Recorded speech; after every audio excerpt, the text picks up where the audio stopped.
racconteranno che adesso è più facile, che la giustizia si rafforzerà,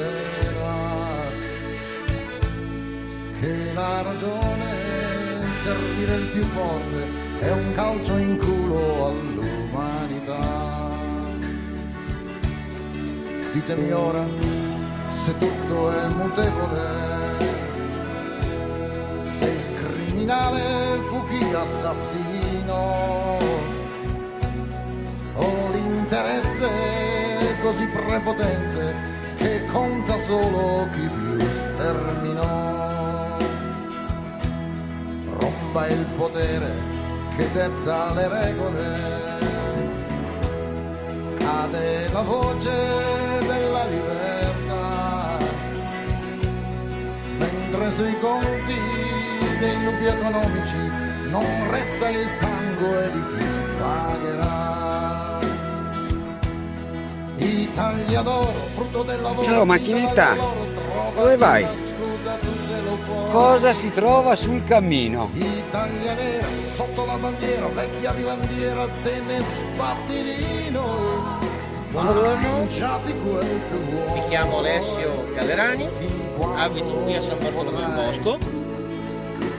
Ho lavorato dietro a questo, tra virgolette, circuito, non a livelli competitivi, però a livello amatoriale, da gioco. Questo è un Traxxas completo a livelli proprio competitivi, e in più sono anche campione italiano di drift, l'arte della bandata, per intenderci cos'è l'idea. Vi salutiamo, grande colpo di scena sul cammino. E torneranno a parlarci di lacrime, dei risultati della povertà,